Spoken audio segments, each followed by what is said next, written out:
in honor of the first ever Dad-isode, which is the episodes with you, yes. you'll be a recurring stalwart figure. Depending on the money. Depending on the money.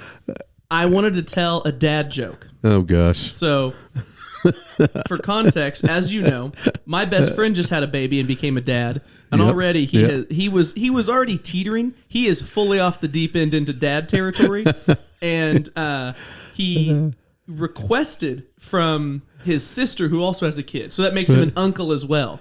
And now that he's a dad, they got him a special, like, commemorative mug. You know those coffee mugs that have, like, words or jokes on them? Right. It's the worst joke I've ever heard. So on the mug, it says, don't mess with Uncle Saurus or you'll get Jurass kicked. Oh, gosh. I was like, and my best friend's name's Cade. I was like, Cade, man, this is like, I've seen some. That's deep into the dad territory, man. You know, that's, like we've been through some dark times together, but that's the worst of the worst. I've seen you at your lowest. Yeah. This is a new low. Well, it's interesting to see anyone who, once they have a kid, how their behaviors change, their speech patterns change, their just everything about you is just a little different because now. There you have a kid. I know. You know, you got to be that. Now you're not just Cade, your buddy, and just it's like, hey, let's go get a beer. Let's go get a Slurpee. You know, whatever. Yeah. It's like, well, it'll take 15 minutes to get the baby in the thing, and we got to gather all this stuff, and then I got to make sure it's okay with Rachel, and exactly. It's a whole thing. That's your mom and I used to go to movies a lot, and we could look the hey, this starts in 10 minutes. Jump in the car and go, and then you have That's kids. fun. Then you have kids. It's like, nope.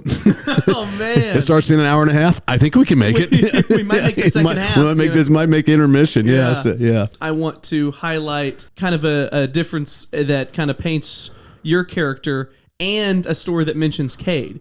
Okay. Because this is a story I think a lot. You know, when I was thinking about telling you the joke about the mug, I was like, oh, what's another story that involves Dad and Cade? Well, this was, probably 8-10 years ago when we were in Las Vegas.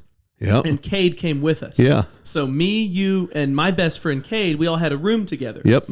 And one night, Cade and I decided that, I think you already know the story, but we decided that the knuckleheads.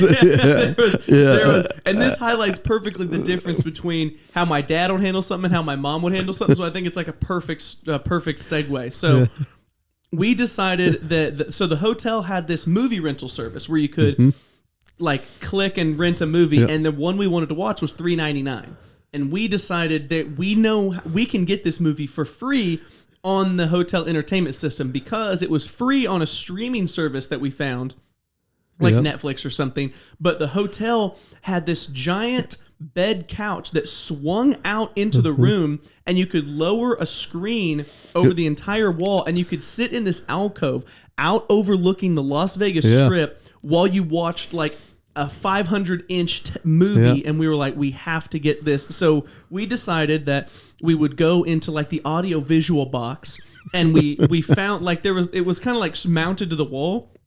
We pulled it out of the wall. There's 50 cords coming off the back. We disconnected the entire system. We tried to hook in like our phones and laptops and like go through, the Wi-Fi in the room, Bluetooth into, different things, whatever. And basically we had the entire room's audio visual setup disassembled at one point. And this was at the point that, because I think you had gone to dinner with Mom. Because for context, we were there for my younger sister, Jessie, her dance competition. So the full family was there, but my mom was staying with Jessie. You were in the room with that, like the boys' room. And that was cool. Dinner with Mom. Yeah, because at the top of Planet Hollywood, and that was a 100-inch screen. Yes, that would lower down out of the ceiling. It was the entire wall was now the movie screen, and you were only like 10 feet away, so it was like it was in your face. So. Yeah, I was out to dinner and then... But, so when you came back from dinner, I remember you opened the door, and it was like one of those moments you see in movies where it's like, listen, it's not what it looks like.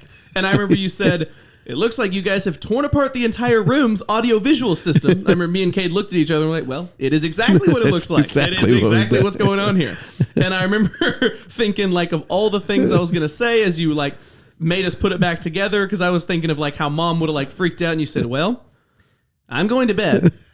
You two super geniuses have this put together by morning, or there will be a problem. Yeah, that was my only concern. Can you put it back like you found it? And I remember thinking like, whoa, okay. Like as long as we get it back together.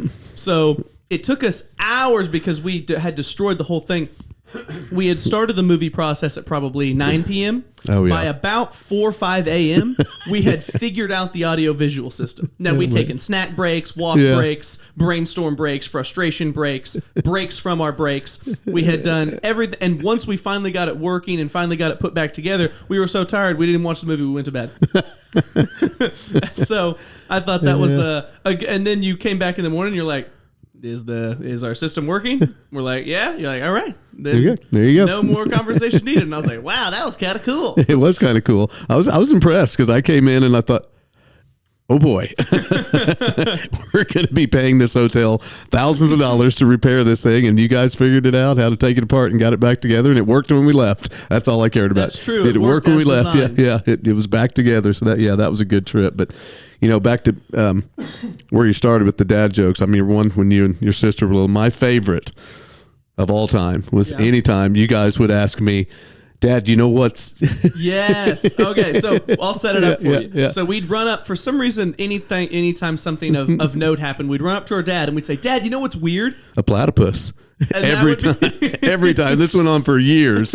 Yeah. I think it was because Jessie got a stuffed animal of a platypus when she was young. So we just we're looking into platypuses or platypi, I think. Platypi, yes. And they were so weird. Platypussy? I don't know. That sounds like a James Bond. Yeah, exactly. Yeah. And I think that that kicked off the and that's endured for almost 20 years, probably. I mean, that's a classic joke. Every time, if you guys have a sentence that has weird in it, I always say platypus, and it always gets a chuckle because that was our favorite when you guys were little. Yeah. I think that's the cool thing about dad jokes. While they may get an eye roll, they have real staying power. They don't go out of style. It's like, hey, I'm hungry. Hey, hungry, I'm dad. Like that has no bearing to time period, setting. All it needs is a hungry individual. Yep.